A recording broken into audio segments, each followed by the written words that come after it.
이스라엘은 이 반역과 반역으로 9번의 왕조가 바뀌었습니다. 예후는 그 북쪽 이스라엘의 9번째 왕조 19명의 왕 중에서 유일하게 정직한 왕이었다라고 칭찬을 들었던 왕입니다. 오늘은 아합 왕가를 심판하시기 위해서 하나님께서 기름 부어서 북이스라엘의 왕으로 세용하신 예후의 순종을 한번 묵상해 보도록 하겠습니다. 제가 이 예후를 묵상하면서 오늘 아침에도 설교 이렇게 원고 본문들을 바꾸고 어젯밤에도 바꾸고 운동하다가도 바꾸고 한 10번 이렇게 원고 내용들을 그때그때 이렇게 바꾸어 왔었는데 너무 중요한 내용 같아요. 꼭 우리의 삶에 아주 직결되어진 우리의 영적 신분과 삶에 그대로 들어와 있고 어쩌면 이 치앙마이에 수없이 영적 신분을 가지고 살아가는 사람들의 모습을 그대로 그려준 사람이 누구냐 하면은 바로 이 예후라고 하는 사람이 아닐까라고 생각이 되어졌습니다. 새벽에 또다시 새로운 깨달음이 올라와서 두 번째 단락 앞부분을 바꾸면서 이걸 좀 미리 성도들에게 나누어 준 다음에 한두 번씩 읽고 오게 할까? 그래야 좀 알까? 여러분 부탁드립니다. 설교 본문 전체를 예배 끝나고 다시 조금 수정을 해서 카페에 올려주니까 그걸 한번 읽어보십시오. 그리고 우리가 또 한국의 몇몇 우리의 영적 가족들을 위해서 이렇게 녹화도 하고 있으니까 그걸 한번 여러분들이 들으면서 이건 어떤 목사를 자랑하고 어떤 교회를 자랑해가지고 교회가 유물론적 가치의 팽창을 이루는 그 목적을 가지고 한 것은 절대로 아닙니다. 우리가 좀 바르게 예수를 알았으면 쓰겠다, 바르게 좀 믿었으면 쓰겠다라고 하는 한 가지의 바람으로 이런 요구들을 드립니다. 첫 번째, 예후는 왕의 신분이 아닌 왕의 사명에 순종한 사람이었습니다. 하나님은 아합 왕가에 대한 심판을 위해서 이스라엘의 군대 장관 예후를 선택하셨습니다. 이 예후를 선택하기 전에 이런 배경이 있었습니다.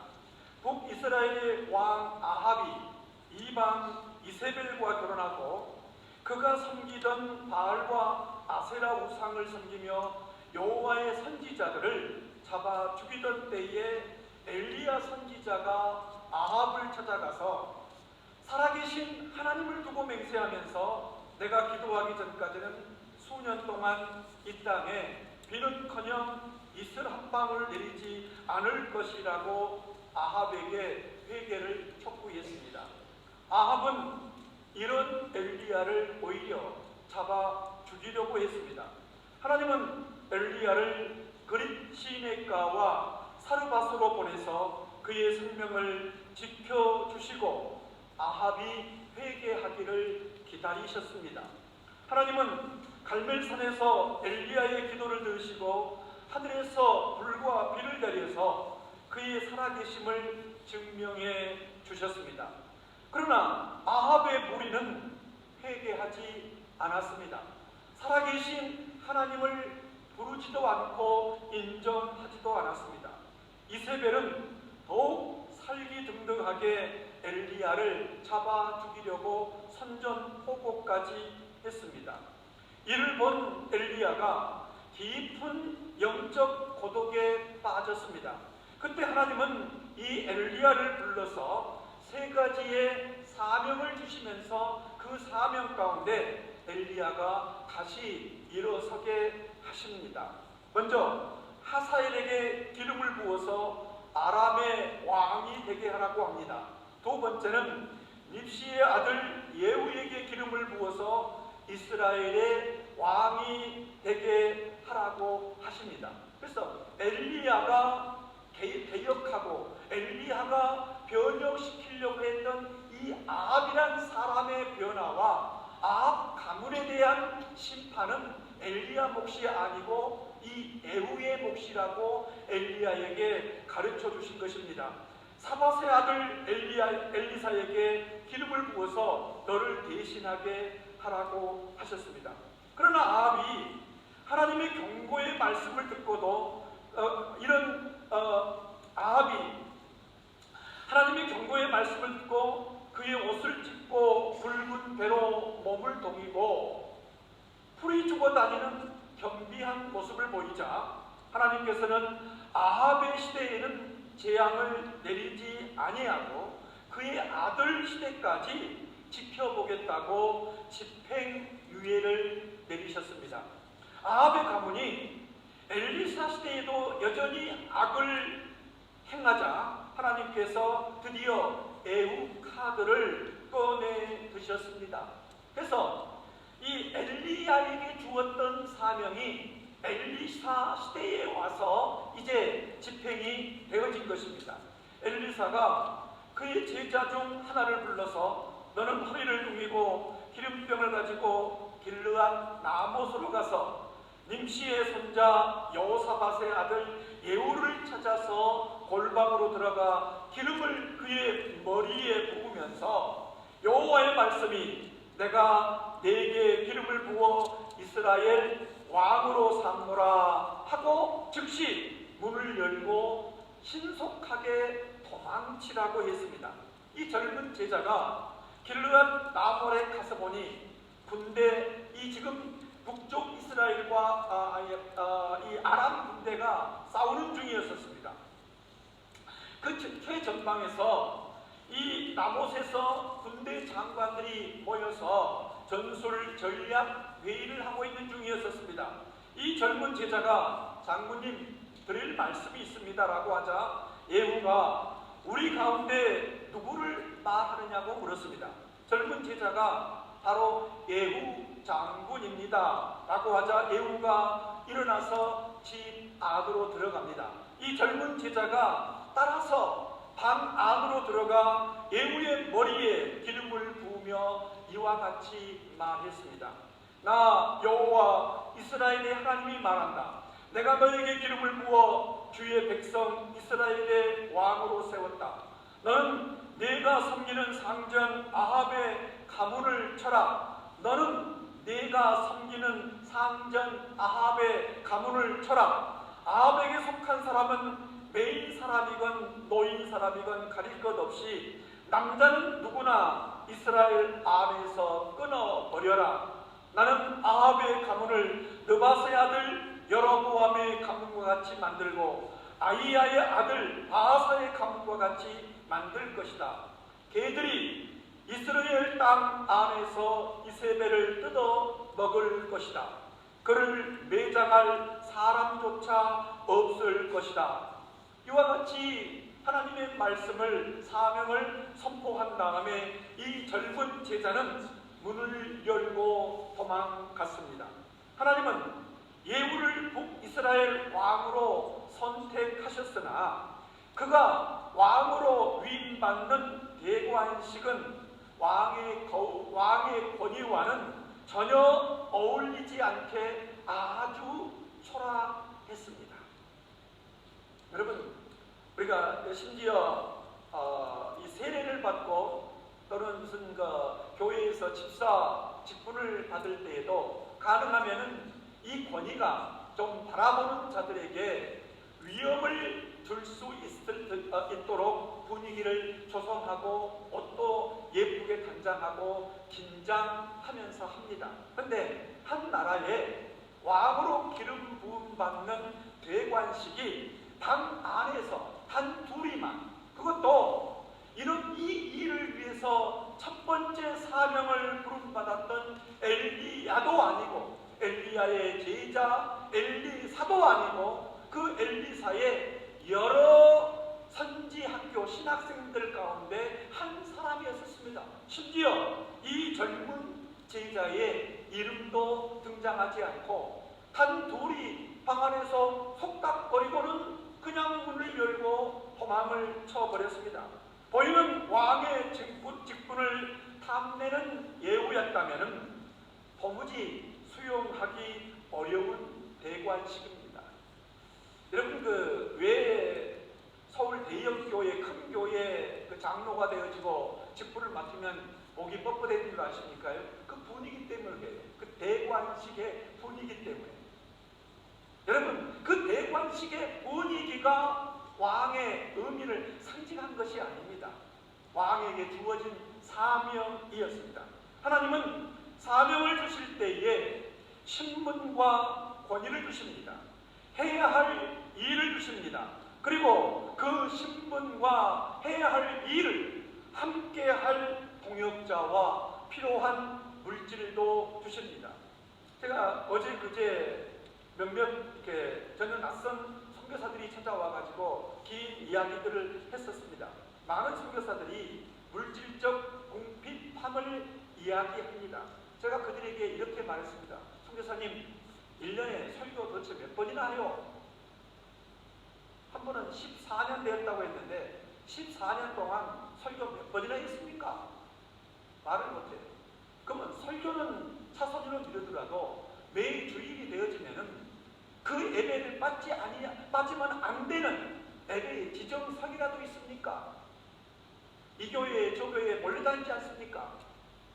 그러고 돌아와서는 이 교회는 이렇고 저 교회는 저렇고 하면서 다니지 않습니까? 태국말이든 중국말이든 영어든 부족어든 한국말이든 당신의 신분이 말씀을 가르치는 것인데 그 말씀을 준비해서 가르치는 자가 있느냐고 물었습니다. 얼굴이 버리겠습니다. 어제도 오전 내내 한 카페에 앉아가지고 한 선교사님에게 당신 살고 싶고 당신 좀 풍성하게 마누라 자녀들 고생시키고 싶지 않으면 당장 교회 개척하시오. 마누라 두고 자녀들 두고 그리고는 공식적으로 한인 사회와 선교사 사회와 현지인 사회 속에 여기는 아무개 목사가 담임하는 교회라고 공포하고 시작을 하십시오. 그 사명이 그 일이 당신을 좀 얽매이도록 살아보십시오. 그러면 성적이 올라갑니다.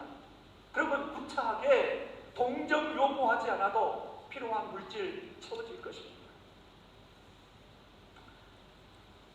예후는 왕의 신분과 권위로 해야 할 하나님의 뜻에 귀를 기울였지 보이는 화려한 왕의 자리를 바라지 않았던 사람입니다.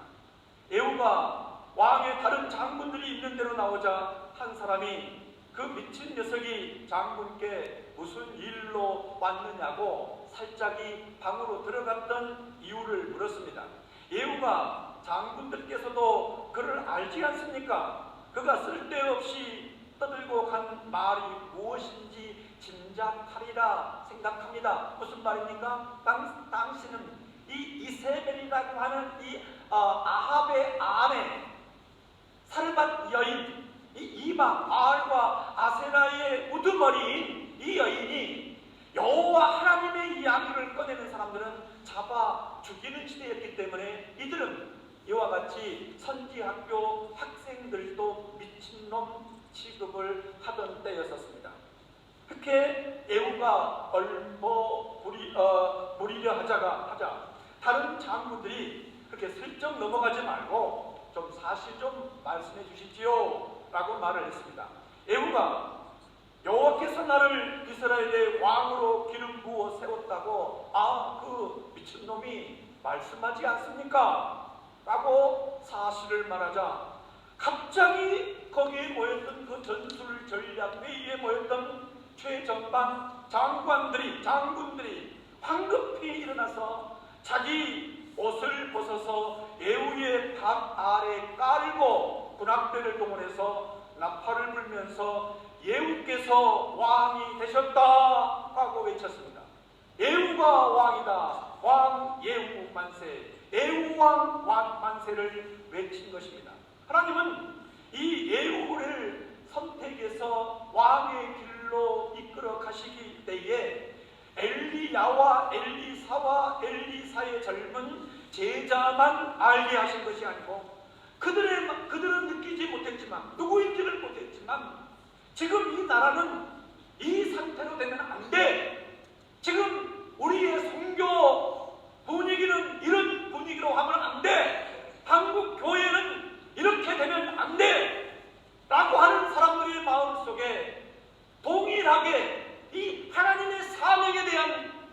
영향을 주셨던 것입니다. 하나님은 예후와 함께 아합 가문을 심판할 동역자들을 그들의 마음 준비하시고 그들의 마음까지 감동하고 계셨다는 것입니다. 이게 예후라고 하는 사람이 왕으로 즉위받은 과정의 이야기입니다. 그래서 예후는 왕의 신분을 보고 순종한 것이 아니고 왕의 사명, 너는 내가 섬기던 아합의 가문을 쳐라, 이것이었습니다. 이 사명에 순종하고 기름 부음 받은 왕이었습니다. 여러분, 이런 대관식을 여러분 인정하시겠습니까? 내가 만약에 목사 안수를 이렇게 받았다고 한다면 여러분 인정하시겠냐, 그 말인 것이에요. 가끔씩 여러분의 영적 신분에 대한 자존감이 낮은 이유가 뭐예요?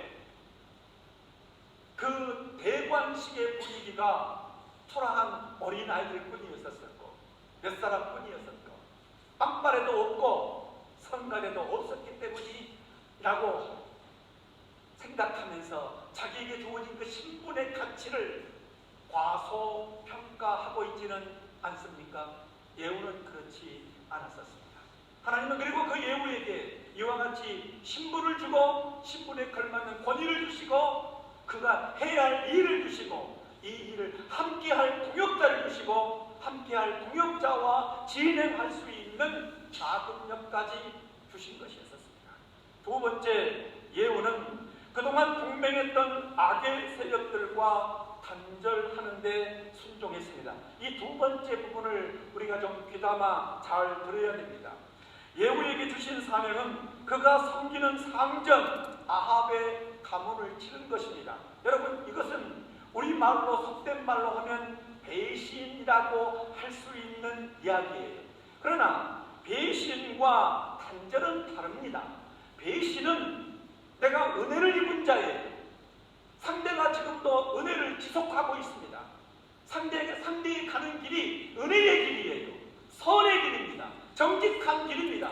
그러나 거기에 내 탐욕과 욕심을 채울 수 있는 길이 약해지기 때문에 그에게서 돌아서는 것을 배신이라고 합니다. 단절은 함께 동맹했던 죄가 있어요. 함께 지었던 죄가 있어요. 그 함께 지었던 죄의 동맹을 끊어버리는 것이 단절이지 이것은 배신이 아닙니다. 사람들은 배신을 밥 먹듯이 하지만 단절은 쉽게 하지를 못합니다. 오늘 예후가 왕이 되어져서 그의 권위와 그의 신분과 그의 동역자들을 데리고 어떤 죄와의 단절을 했는가를 지켜보십시오. 이 사명에는, 예후의 사명에는 쳐야 할 두 대상이 있었습니다. 하나는 보이는 아합의 가문입니다. 그렇죠? 너희 상전 아합. 그런데 이 아합을 말할 적에 그냥 아합이라고 말하지 않고 내가 섬기는 상전이라고 말했어요. 그러면 너는 지금까지 뭐냐면은 이 상전과 함께 죄를 동맹해왔던 자라고 말이에요. 그 상전의 죄가 너의 죄였고 네가 심판하는 상전의 죄는 바로 너의 죄라는 것입니다. 그래서 예후는 아합의 가문을 치면서 자기 안에 그와 함께 행했던 범죄의 추억들을 하나둘씩 지워가야 했었습니다. 예후가 그렇게 했을까요? 사명은 보이는 일을 하면서 숨겨진 자신의 죄를 회개하고 돌이키는 것입니다. 예후가 왕권을 가지고 진멸해야 할 사람은 전혀 모르는 자가 아닙니다. 모두가 잘 아는 자들입니다. 그동안 이건 아닌데 하면서도 단호하게 끊지 못하고 끌려다니던 자들입니다. 인간관계 속에 뿌리 내린 악을 정리한 것이 단절입니다. 인간관계 속에 서로 베풀고 나누었던 은혜를 내 탐욕으로 이끌기 위해서 돌아서는 것을 배신이라고 합니다. 동시에 이런 자들과 어울렸던 자신의 죄를 쳐내야 하는 것이 예후의 사명이었습니다. 왕이 된 예후는 그 권위를 가지고 지체하지 않고 이스라엘로 갔습니다. 그곳에는 지금까지 그의 주군이던 이스라엘 요람 왕이 아람 왕 하사엘과 싸우다 상처를 입고 치료하고 있었고, 유다의 아시아 왕이 이런 요람을 문명하려고 와 있었습니다.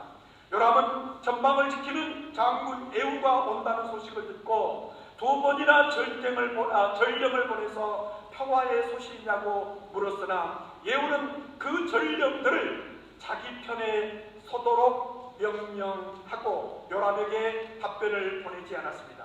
이에 요람 왕이 직접 나와서 예후 장군, 평화의 소식이요? 하고 묻자 예후는 이렇게 말합니다. 당신의 어머니 이세벨이 저지른 음행과 악한 행위가 극에 달하였는데 무슨 평화가 있겠습니까? 요람 왕이 급히 도망치면서 유다의 아하시야 왕에게 반역이요, 반역이요, 빨리 도망치시오 라고 외쳤습니다. 예후가 발을 들어 쏘아 요람 왕의 가슴을 꿰뚫어 그를 죽게 했습니다. 여호와께서 아합에게 내가 이제 나봇과 그의 아들들이 함께 흘린 피를 분명히 보았다. 바로 이 밭에서 내가 너에게 그대로 갚겠다 하신 말씀이 이루어졌습니다. 도망가는 유다의 아시아 왕을 추적하며 저다도 죽여라 하자 예후의 부하들이 병거에 타고 있는 아시아를 찔러 부상을 입혔습니다. 그는 무기토까지 도망갔으나 그곳에서 죽었습니다. 예후가 이스라엘에 이르자 그 악한 악녀 이세벨이 아름답게 화장하고 창문을 내다보며 소리쳤습니다. 제 주인을 살해한 시무리 같은 자야, 그게 평화냐? 이세벨은 예후가 섬기던 아합 왕의 아내입니다. 현 주군의 어머니입니다.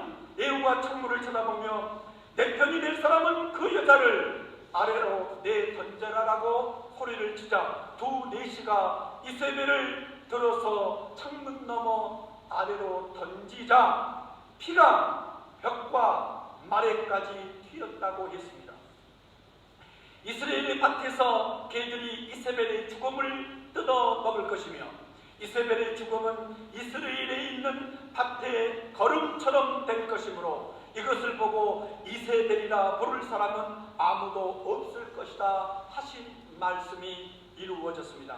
예후는 사마리아에 있는 아합의 아들 70명을 보호하고 있는 자들에게, 교육자들에게 편지를 보냈습니다. 너희 중에 내 편이 되어서 내 명령을 따르겠다면 너희 군주의 아들들을 목을 베어서 내일 이맘때까지 이 이스라엘에 나에게로 가져오라고 편지를 보냈습니다.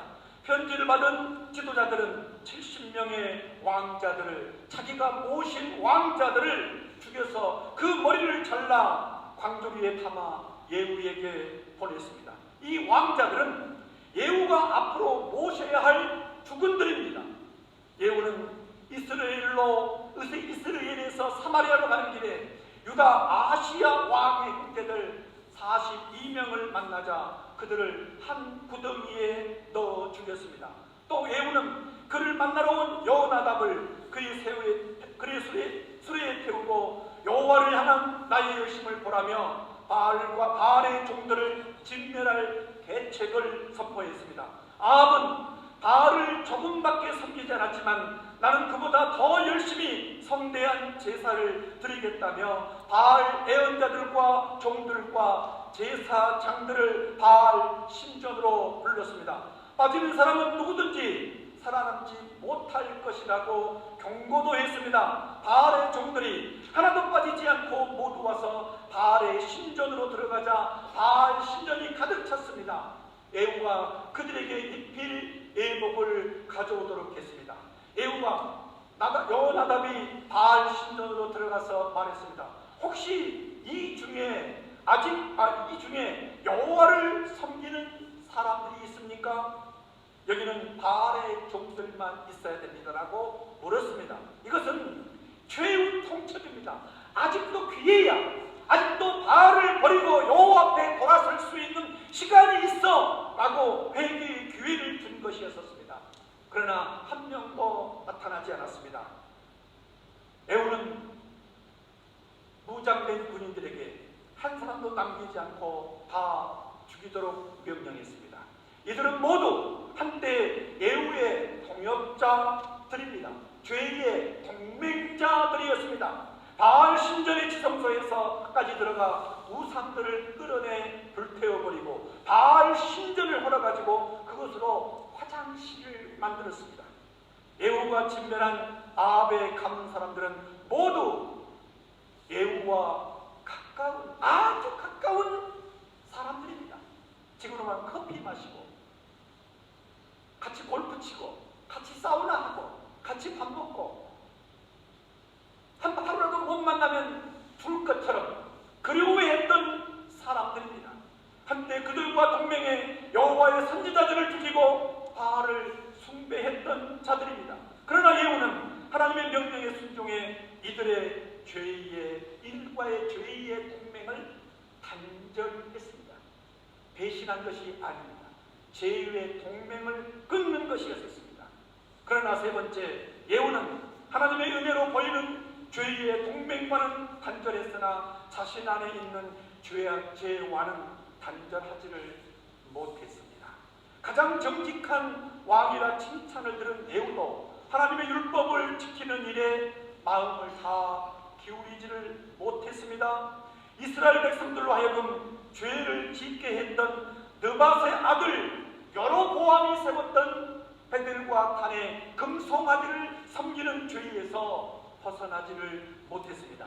다른 사람의 악은 제거했으나 자신의 악은 남겨놓았던 사람이 바로 예후였었어요. 우리가 그렇지요. 이 시대의 목사가 그렇습니다. 이 시대의 선교사가 그렇습니다.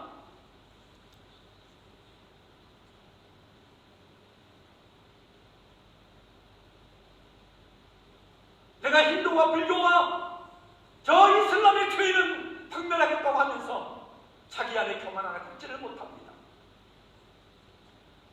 예배의 지정사 하나 없이 10년이 10년 살아가면서도 나는 선교사라고 하나님의 종이라고 말하고 있어요. 예후입니다. 예후는 아람 왕을 죽일 때에 그와 얽혀있는 자신의 죄를 회개하고 이세벨의 피가 튀길 때 그가 죽인 선지자들의 피를 기억하고 회개하고 애통했어야 했습니다. 70명 왕자의 머리를 보고 그의 자녀들의 죄를 지적하고 회개하도록 했어야 했습니다. 그러면 이 왕가가 4대에 머물지 아니하고 영원한 왕가가 되었을 것입니다. 바알의 무리를 죽일 때 그들과 함께했던 자신의 죄를 기억하고 가슴을 찢으며 통곡해야 했었습니다. 그러나 예후는 보이는 악과의 관계만 단절했지 자신 안에 보이지 않는 죄의 고리는 그대로 두어버렸습니다. 이게 목사의 유혹입니다. 이게 선교사의 유혹입니다. 이게 장로의 유혹입니다. 이게 권사의 유혹입니다. 만약 아합의 가문이 집행유예 기간에 회개하고 돌이켰다면 예후는 왕이 되지 못합니다. 그렇다면 지금 내가 받은 직분에는 누군가의 불순종이 있었기 때문에 정도연이라는 사람이 목사가 된 것입니다. 누군가 집행유예 기간에 주 앞에 돌아서지 않는 선교사가 있었기 때문에 정도연이도 선교사가 된 것입니다. 내가 맡은 직분에는 누군가의 불순종이 있고 나는 그 직분을 가지고 그 불순종과의 동맹 관계를 단절하고 숨겨진 나의 죄를 찾아 회개하라는 것이 하나님이 나를 부르시고 사명을 주신 이유입니다. 자신을 변화시키지 못한 예후는 아람 왕 하사엘의 침공을 받아서 가장 비옥한 요단 동쪽 땅을 전부 내주어야 했습니다. 하나님께서 엘리야를 통해 다메섹으로 가서 하사엘을 아람 왕으로 세우라. 하사엘의 칼을 피하는 자를 예후가 죽일 것이요 예후의 칼을 피하는 자를 엘리사가 죽이리라고 하신 말씀이 이렇게 이루어졌습니다. 하나님은 이런 예후 왕조를 4대까지만 북이스라엘의 왕으로 인정해 주었습니다. 나와 여러분이 예후입니다.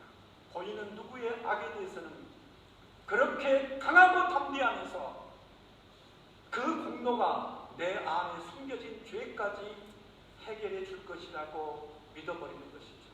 여러분, 이것이 영적 신분 안에 숨겨진 무서운 유혹입니다. 무서운 유혹입니다. 말씀을 정리하겠습니다. 사명은 보이는 죄와의 동맹을 단절하면서 보이지 않는 내 안의 죄를 회개하는